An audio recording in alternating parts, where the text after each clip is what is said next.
Hi friends, welcome back to my channel. അപ്പോൾ നമ്മൾ ഇന്ന് വെണ്ടയ്ക്കയും മുട്ടയും കൊണ്ട് വളരെ എളുപ്പത്തിൽ ചെയ്യാൻ പറ്റുന്ന ഒരു സിമ്പിൾ റെസിപ്പിയാണ്. നല്ല ഹെൽത്തി ആയിട്ടുള്ള റെസിപ്പിയാണ് കേട്ടോ ചെയ്യുന്നത്. കുട്ടികൾക്കൊക്കെ ലഞ്ച് ബോക്സിൽ കഴിക്കാനൊക്കെ കൊടുത്തുവിടാൻ പറ്റുന്ന നല്ല ഹെൽത്തി ആയിട്ടുള്ള റെസിപ്പിയാണ്. അപ്പോൾ പെട്ടെന്ന് ഉണ്ടാക്കാൻ പറ്റുന്ന ഒരു കറിയാണ് കേട്ടോ. ഒരു 2 മിനിറ്റ് കൊണ്ട് നമുക്ക് ഉണ്ടാക്കിയെടുക്കാൻ പറ്റുന്ന ഒരു റെസിപ്പിയാണ്. അപ്പോൾ എല്ലാവരും ഒന്ന് ട്രൈ ചെയ്ത് നോക്കാം. വെണ്ടയ്ക്ക കൊണ്ടും മുട്ട കൊണ്ടുള്ള ഒരുപാട് റെസിപ്പീസ് ഓൾറെഡി നമ്മൾ ചാനലിൽ ചെയ്തിട്ടുണ്ട്, സെപ്പറേറ്റ് ആയിട്ട് കേട്ടോ. അപ്പോൾ വെണ്ടയ്ക്ക കൊണ്ടുള്ള ഒരുപാട് റെസിപ്പീസ്, ഒഴിച്ച റെസിപ്പീസ് അങ്ങനെയൊക്കെ ഒരുപാട് നമ്മൾ ചെയ്തിട്ടുണ്ട്. വെണ്ടയ്ക്ക തീയിലൊക്കെ ചെയ്തിട്ടുണ്ട്. അതുപോലെ തന്നെ മുട്ട വെച്ചിട്ടും ചെയ്തിട്ടുണ്ട്. കാണാത്തവർ അതെല്ലാം ഒന്ന് കണ്ടു നോക്കുക. അപ്പോൾ പ്ലേലിസ്റ്റ് ഒന്ന് ചെക്ക് ചെയ്യുക കേട്ടോ. അപ്പോൾ ഞാനൊരു പാൻ വെച്ചിട്ട് കുറച്ച് വെളിച്ചെണ്ണ ഒഴിച്ച് കൊടുത്തു. വെളിച്ചെണ്ണ ഒന്ന് ചൂടാകുമ്പോഴേക്കും നമുക്കൊരു ഇത്തിരി കടുകിട്ട് പൊട്ടിക്കുക കേട്ടോ. ഇതിനകത്തേക്ക് അത്യാവശ്യം വലുപ്പമുള്ള ഒരു സവോള കനം കുറച്ച് നീളത്തിലരിഞ്ഞാണ് ഞാൻ എടുത്തിരിക്കുന്നത്. ഒരുപാട് നീളത്തിലെടുക്കരുത്, ഒന്ന് രണ്ടായിട്ട് കട്ട് ചെയ്തതിന് ശേഷം എടുത്താൽ മതി. വെളിച്ചെണ്ണയിൽ തന്നെ ചെയ്യുക കേട്ടോ, അപ്പോഴാണ് കൂടുതൽ ടേസ്റ്റ്. അപ്പം വെളിച്ചെണ്ണ ഒഴിച്ചു നമ്മൾ കടുകിട്ടൊന്ന് പൊട്ടിച്ചു. ഇനി നമ്മൾ ഇതിനകത്തേക്ക് ഒരു 1-2 വറ്റൽമുളക് 1-2 കട്ട് ചെയ്ത് കൂടി ഇട്ട് കൊടുക്കുക കേട്ടോ. എന്നിട്ട് ജസ്റ്റ് ഒന്ന് വഴറ്റാം. കളറൊന്ന് ചേഞ്ച് ആവുക, അത്രയും മതിയാവും. എന്നിട്ട് നമ്മൾ കട്ട് ചെയ്ത് വെച്ചിരിക്കുന്ന നമ്മുടെ സവോള ഒരുപാട് തിക്കാക്കി എടുക്കേണ്ട, കനം കുറച്ച് എടുത്തോളൂ കേട്ടോ. ആവശ്യത്തിന് ഉപ്പും കൂടി ചേർത്തിട്ട് നമുക്കിതൊന്ന് വഴറ്റിയെടുക്കാം. ഒരുപാട് അങ്ങ് വഴണ്ട് പോകേണ്ട ആവശ്യമൊന്നുമില്ല, ജസ്റ്റ് ഒന്ന് സോഫ്റ്റായി വരിക, അത്രയും മതിയാവും കേട്ടോ. സോഫ്റ്റായി വരുമ്പോഴേക്കും ഒരു 10 വെണ്ടയ്ക്ക, മീഡിയം ടൈപ്പ് ഒരു 10 വെണ്ടയ്ക്ക 2 അറ്റവും കട്ട് ചെയ്തതിന് ശേഷം കനം കുറച്ച് വട്ടത്തിലുള്ള പീസാക്കി ഞാനൊന്ന് കട്ട് ചെയ്ത് വെച്ചു. അത് ഞാൻ ഇതിനകത്തേക്ക് ഇട്ട് കൊടുത്തിട്ടുണ്ട്. ഇപ്പോൾ നമ്മുടെ ഉള്ള ഒരു പ്രശ്നം എന്താ വെച്ചാൽ, ഈ വെണ്ടയ്ക്ക അങ്ങനെ എനിക്കുള്ള ഒരു ബുദ്ധിമുട്ടാണ് കേട്ടോ. വെണ്ടയ്ക്ക നമ്മൾ വാങ്ങിച്ചു വെച്ചാൽ അധിക ദിവസം ഇരിക്കില്ല. ഒരു 3-4 ദിവസം ആകുമ്പോഴത്തേക്കും തന്നെ അതിൻ്റെ കളറൊക്കെ മാറി തുടങ്ങും. അപ്പോൾ ഒരു 1/4 ടീസ്പൂണോളം മഞ്ഞൾപ്പൊടി കൂടി ചേർത്തിട്ടുണ്ട്. പിന്നെ നമ്മളിപ്പോൾ വെണ്ടയ്ക്ക തന്നെ പലതിനും സാമ്പാറിനൊക്കെ എടുക്കുമല്ലോ. അപ്പോൾ അങ്ങനെയൊക്കെ എടുത്തു കഴിയുമ്പോൾ ഒരു കുറച്ച് വെണ്ടയ്ക്കേ നമ്മുടെ കയ്യിൽ ഉണ്ടാവുള്ളൂ. അപ്പോൾ അത് നമ്മൾ ഒരു മെഴുക്ക് പുരട്ടി എന്തെങ്കിലും ഉണ്ടാക്കാൻ നോക്കിക്കഴിഞ്ഞ് കഴിഞ്ഞാൽ അത് അത്യാവശ്യം ക്വാണ്ടിറ്റി കാണുമ്പോൾ തോന്നും. നമ്മളൊരു പച്ചമുളക് കൂടി ഇട്ടിട്ടുണ്ട്, കട്ട് ചെയ്തിട്ട് കൊടുത്തു കേട്ടോ. ക്വാണ്ടിറ്റി കാണുമ്പോൾ തോന്നും, പക്ഷെ ഒന്ന് വഴണ്ട് കഴിയുമ്പോൾ ഒരു ചെറിയ ക്വാണ്ടിറ്റി ഉണ്ടാവുള്ളൂ. അപ്പോൾ ഈ ഒരു രീതിയിലൊക്കെ നമ്മൾ ചെയ്ത് കഴിഞ്ഞാൽ അത്യാവശ്യം നമുക്ക് ക്വാണ്ടിറ്റി കിട്ടും. ഉപ്പൊക്കെ ഒന്ന് ചെക്ക് ചെയ്ത് നോക്കുക കേട്ടോ. എക്സ്ട്രാ വേണമെന്നുണ്ടെങ്കിൽ ചേർത്ത് കൊടുക്കണം. അതുപോലെ തന്നെ വെണ്ടയ്ക്ക വഴറ്റിയെടുക്കുമ്പോൾ ഒരു കാര്യം പ്രത്യേകം ശ്രദ്ധിക്കുക, ഒരുപാട് ലോ ഫ്ലെയിമിലിട്ട് വഴറ്റിയെടുക്കരുത്. അതുപോലെ തന്നെ അടച്ച് വെച്ചിട്ട് വേവിക്കരുത്. അപ്പോൾ ഈ വഴുവഴുപ്പ് മാറാനുള്ള ബുദ്ധിമുട്ടുണ്ടാവും. അത്യാവശ്യം ഫ്ലെയിം ഒന്ന് കൂട്ടി വയ്ക്കുക. ഓവർ ഹൈ ഫ്ലെയിമിൽ വെക്കേണ്ട, എന്നാലും കുറച്ച് ഫ്ലെയിം നന്നായിട്ട് കൂട്ടി വയ്ക്കുക കേട്ടോ. ആവശ്യത്തിന് കറിവേപ്പില കൂടി ചേർത്ത് കൊടുത്തു. എന്നിട്ട് നല്ലപോലെ വഴറ്റിയെടുത്താൽ മതി. നല്ല ചൂടുണ്ടാവുമ്പോൾ ആ വഴുവഴുപ്പ് പെട്ടെന്ന് തന്നെ മാറിക്കിട്ടും. നമ്മൾ ഫ്ലെയിമൊക്കെ കുറച്ച് വെച്ച് കഴിഞ്ഞാൽ ഒരുപാടങ്ങ് കുഴഞ്ഞു പോവും. അതുപോലെ തന്നെ അടച്ച് വെച്ചാലും ആ ഈർപ്പം എല്ലാം കൂടെ ആകുമ്പോഴത്തേക്കും ഇത് കുറച്ചുകൂടി കുഴവ് വരും കേട്ടോ. അതുകൊണ്ട് ഫ്ലെയിം കൂട്ടി വെച്ച് തന്നെ വഴറ്റി പെട്ടെന്ന് ക്യുക്കായിട്ട് തന്നെ നമുക്ക് ചെയ്തെടുക്കാം. ഒരു 1/4 ടീസ്പൂണിൽ താഴെ മുളക് പൊടി കൂടി ഞാൻ ഇതിലേക്ക് ഇട്ടിട്ടുണ്ട്. ഓപ്ഷണലാണ്, ഇഷ്ടമുള്ളവർക്ക് ഇട്ട് കൊടുത്താൽ മതി. പച്ചമുളകിൻ്റെ അളവ് കൂട്ടിയാലും കുഴപ്പമില്ല. ഇനി ആ ഒരു വഴുവഴുപ്പൊക്കെ ഒന്ന് മാറി വരുന്നൊരു സമയത്ത് ഒരു പിടിയോളം തേങ്ങ, ചിരകിയ തേങ്ങയാണ് അത്, ഞാനൊന്ന് മിക്സിയുടെ ജാറിൽ ഇട്ടിട്ട് ഒന്നുമില്ല, നോർമലി കൈകൊണ്ട് നന്നായിട്ടൊന്ന് ഞരടിയിട്ട് അത് ഇതിലേക്ക് ഇട്ട് കൊടുത്തു. ആ വഴുവഴുപ്പൊന്ന് മാറുമ്പോൾ വേണം കേട്ടോ. നല്ല ഫ്ലെയിം കൂട്ടി വെച്ചിട്ട് തന്നെ ചെയ്യുക. എന്നിട്ട് പെട്ടെന്ന് തന്നെ തേങ്ങയും കൂടി ഇട്ടിട്ട് ഒന്ന് മിക്സ് ചെയ്ത് കൊടുക്കുക. ഇനി കുറച്ചാലും കുഴപ്പമൊന്നുമില്ല. ഈ നമ്മൾ ഫ്ലെയിം കുറച്ച് വെക്കുമ്പോഴാണ് അതിങ്ങനെ കട്ട കെട്ടാനുള്ളൊരു ടെൻഡൻസി വരിക. ഫ്ലെയിം കുറച്ച് കൂട്ടി വെച്ചിട്ട് ഇച്ചിരി അത്യാവശ്യം എണ്ണയും ഒഴിച്ചിട്ട് വഴറ്റിയെടുത്ത് കഴിഞ്ഞാൽ കട്ട കെട്ടില്ല കേട്ടോ. പെട്ടെന്ന് തന്നെ അത് ആ ഒരു വഴുവഴുപ്പ് മാറിക്കിട്ടും. ആ തേങ്ങ ചേർത്തിട്ട് ഒരു മിനിറ്റ് ഒന്ന് മിക്സ് ചെയ്തതിന് ശേഷം ജസ്റ്റ് നടുക്ക് ഇതുപോലെ ഒരു ഗ്യാപ്പ് ഉണ്ടാക്കുക. എന്നിട്ട് കുറച്ച് എണ്ണ ഒഴിച്ച് കൊടുക്കുക. അതിനുശേഷം നമ്മളിതിനകത്തേക്ക് ഒരു 3 മുട്ട ഞാൻ പൊട്ടിച്ചിട്ട് കൊടുക്കുന്നുണ്ട്.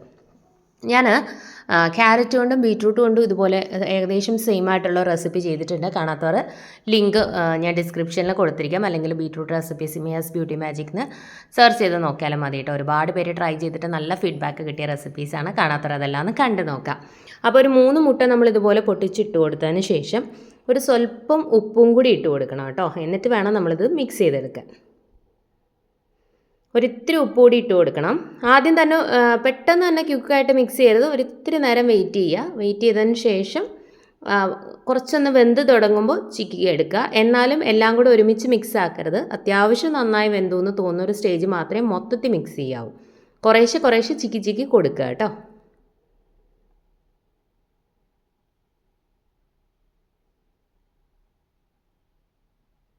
മുട്ടയിൽ ഉപ്പിടുമ്പോൾ പ്രത്യേകം ശ്രദ്ധിക്കുക, ഒരുപാട് കൂടരുത്. കാരണം നമ്മൾ ഓൾറെഡി ഉപ്പ് ചേർത്തിരിക്കുന്നതാണ്. അതുകൊണ്ട് തന്നെ മുട്ടയ്ക്ക് ആവശ്യത്തിനുള്ള ഉപ്പ് മാത്രമേ ചേർത്ത് കൊടുക്കാവൂ.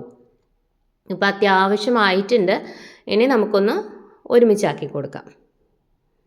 കുഴഞ്ഞൊന്നും പോയില്ല കേട്ടോ, നല്ല രീതിയിൽ കിട്ടും. വേണമെങ്കിൽ നിങ്ങൾക്ക് കുറച്ച് പെപ്പർ പൗഡർ, കുരുമുളക് പൊടി കൂടി ഇട്ട് കൊടുക്കാം കേട്ടോ. അതൊക്കെ ഓപ്ഷണലാണ്, ഇഷ്ടമുണ്ടെങ്കിൽ ചേർത്ത് കൊടുത്താൽ മതി. ഞാനിപ്പോൾ കുരുമുളക് പൊടി ചേർത്തിട്ടില്ല കേട്ടോ. മുളക് പൊടിയും പച്ചമുളകും മാത്രമേ ചേർത്തിട്ടുള്ളൂ. എന്നിട്ട് നന്നായിട്ട് ചിക്കി കൊടുക്കുക. എണ്ണ വേണമെന്നുണ്ടെങ്കിൽ സ്വല്പം ഒഴിച്ചു കൊടുക്കുക കേട്ടോ. നല്ലപോലെ ചിക്കുക. ഒരുപാട് ഈ വലിയ വലിയ പീസായിട്ട് മുട്ട കിടപ്പുണ്ടെന്നുണ്ടെങ്കിൽ തവി കൊണ്ട് ചെറുതായിട്ടൊന്ന് കുത്തി ഉടച്ചു കൊടുക്കുക. അത്രയേ ഉള്ളൂ. കുഴഞ്ഞൊന്നും പോവില്ല. ഈ സമയത്ത് ഉപ്പൊക്കെ ഒന്ന് ചെക്ക് ചെയ്യാൻ നോക്കണം കേട്ടോ. എക്സ്ട്രാ വേണമെന്നുണ്ടെങ്കിൽ ചേർത്ത് കൊടുക്കാൻ മറക്കരുത്. അത്യാവശ്യം നന്നായിട്ട് ചിക്കി ചിക്കി എടുത്താൽ മതി കേട്ടോ. നമ്മുടെ ഈ മുരിങ്ങയിലയും മുട്ടയും നമ്മൾ ചെയ്യില്ലേ, ഏകദേശം ആ ഒരു കാണുമ്പോൾ അങ്ങനെ തോന്നും നമുക്ക്. വെണ്ടയ്ക്ക നല്ല ചെറുതായിട്ടാണല്ലോ നമ്മൾ അരിഞ്ഞെടുത്തത്. അപ്പോൾ ഇതെല്ലാം കൂടെ ഒന്ന് ജോയിൻ്റ് ആകുമ്പോൾ നമ്മൾ മുരിങ്ങയിലയും മുട്ടയും തോരൻ വയ്ക്കുന്ന പോലെ തോന്നും. ഇതിൽ നിങ്ങൾക്ക് വേണമെന്നുണ്ടെങ്കിൽ തേങ്ങ ഒഴിവാക്കാം. തേങ്ങ ഒഴിവാക്കിയിട്ട് തേങ്ങയ്ക്ക് പകരം മുട്ട ചിക്കി എടുത്താലും മതി. അപ്പം അതൊക്കെ നിങ്ങളുടെ ഇഷ്ടത്തിനനുസരിച്ച് ചെയ്യാം. തേങ്ങ കൂടി ചേർക്കുമ്പോൾ ഒരു പ്രത്യേക സ്വാദാണ്, കുറച്ചുകൂടി ടേസ്റ്റ് കൂടും, അത്രയേ ഉള്ളൂ. അപ്പോൾ തേങ്ങ വേണ്ടാത്തവർക്ക് ഒഴിവാക്കാം കേട്ടോ. അപ്പോൾ നിങ്ങൾക്ക് ഹെൽത്തി ആയിട്ട് ചെയ്യണം, തേങ്ങ വേണ്ട, ഈ ഒരു രീതിയിൽ വെണ്ടയ്ക്കയും മുട്ടയും മാത്രം മതി എന്നൊക്കെ ഉള്ളവർക്ക് ആ ഒരു രീതിയിലും ചെയ്യാം. അപ്പോൾ തേങ്ങ ഹെൽത്തി അല്ല എന്നല്ല, ചിലർക്ക് ഈ അധിക പ്രഷറും അങ്ങനെയൊക്കെ ഉള്ളവരൊക്കെ അധികം തേങ്ങ യൂസ് ചെയ്യില്ലല്ലോ. അപ്പോൾ അങ്ങനെയുള്ളവർക്കൊക്കെ വേണമെങ്കിൽ തേങ്ങ ഒഴിവാക്കിയിട്ടും ചെയ്യാം കേട്ടോ. സിമ്പിളാണ്, പെട്ടെന്ന് ഉണ്ടാക്കിയെടുക്കുക. നന്നായിട്ട് ചിക്കി ചിക്കി എടുത്ത് ആ ഒരു മുട്ട നന്നായി വെന്ത് ഇതെല്ലാം ഒന്ന് ജോയിൻ്റായി വരണം, അത്രയേ ഉള്ളൂ കേട്ടോ. കുഴഞ്ഞു പോരുത്, ആ കുഴവൊക്കെ മാറി നന്നായിട്ട് വേവണം. എന്നിട്ട് നല്ല സെപ്പറേറ്റ് ആയിട്ട് കിട്ടണം കേട്ടോ. നല്ല ടേസ്റ്റാണ്, മസ്റ്റായിട്ടും ട്രൈ ചെയ്യാം. നമ്മൾ ഒരുപാട് ഇൻഗ്രീഡിയൻസ് ഒന്നും ഇതിൽ ചേർക്കുന്നില്ല. സിമ്പിളായിട്ട് ഇപ്പോൾ നമുക്ക് ചോറിൻ്റെ കൂടെയോ ചപ്പാത്തിയുടെ കൂടെയോ ഒക്കെ കഴിക്കാൻ പറ്റുന്ന നല്ല ടേസ്റ്റി ആയിട്ടുള്ള റെസിപ്പിയാണ്. ഇപ്പോൾ നിങ്ങൾക്ക് പെട്ടെന്ന് കറിയൊന്നും ഉണ്ടാക്കാനുള്ളൊരു ടൈം ഇല്ലയെന്നുണ്ടെങ്കിൽ ഈ രീതിയിൽ ഉണ്ടാക്കി വെച്ചിട്ട് ചപ്പാത്തിയിൽ ജസ്റ്റ് ഒന്ന് റോൾ ചെയ്തിട്ട് നിങ്ങൾക്ക് അങ്ങനെ തന്നെ കടിച്ച് കഴിക്കാവുന്നതാണ്. അങ്ങനെ വേണമെങ്കിലും ചെയ്യാം കേട്ടോ. നല്ല ഹെൽത്തി ആയിട്ടുള്ള റെസിപ്പിയാണ്. മസ്റ്റായിട്ടും ട്രൈ ചെയ്യുക. ട്രൈ ചെയ്തിട്ട് ഫീഡ്ബാക്ക് അറിയിക്കണം കേട്ടോ. ഇതുപോലെയുള്ള റെസിപ്പീസൊക്കെ ഇഷ്ടമാകുന്ന ഫ്രണ്ട്സിനും ഫാമിലിയിലും ഒക്കെ ഉള്ളവരുണ്ടെന്നുണ്ടെങ്കിൽ വീഡിയോസ് ഒന്ന് ഷെയർ ചെയ്ത് കൊടുക്കണേ, ചാനലൊന്ന് സപ്പോർട്ട് ചെയ്യാൻ പറയുക. അതുപോലെ ഇതുവരെ ചാനൽ സബ്സ്ക്രൈബ് ചെയ്യാതെ വീഡിയോ കാണുന്ന ആരെങ്കിലും ഉണ്ടെങ്കിൽ ചാനൽ ഇഷ്ടമായിട്ടുണ്ടെങ്കിൽ ഒന്ന് സബ്സ്ക്രൈബ് ചെയ്തേക്കണേ. സബ്സ്ക്രൈബ് ബട്ടൺ പ്രസ് ചെയ്യുമ്പോൾ അടുത്തൊരു ബെൽ ഐക്കൺ വരും. ബെൽ ബട്ടൺ പ്രസ് ചെയ്യുക. 3 ഓപ്ഷൻസ് കാണിക്കും. ആദ്യം കാണുന്ന ഓൾ തന്നെ പ്രസ് ചെയ്യുക, എന്നാലേ ഞാൻ പുതിയ വീഡിയോസ് ചെയ്യുമ്പോൾ നിങ്ങൾക്ക് എൻ്റെ നോട്ടിഫിക്കേഷൻ കിട്ടും. ഞാൻ പറഞ്ഞ പോലെ വെണ്ടയ്ക്ക കൊണ്ടുള്ള ഒരുപാട് റെസിപ്പീസ് ഓൾറെഡി നമ്മൾ ചാനലിൽ ചെയ്തിട്ടുണ്ട്. പ്ലേലിസ്റ്റ് ഒന്ന് ചെക്ക് ചെയ്ത് നോക്കിക്കഴിഞ്ഞാൽ നമ്മൾ ഇതുവരെ ഇട്ടിരിക്കുന്ന എല്ലാ വെണ്ടയ്ക്ക റെസിപ്പീസിൻ്റെയും ലിങ്ക് ആ വീഡിയോയുടെ പ്ലേലിസ്റ്റ് നമ്മൾ കൊടുത്തിരിക്കുന്ന പ്ലേലിസ്റ്റിലുണ്ടാവും.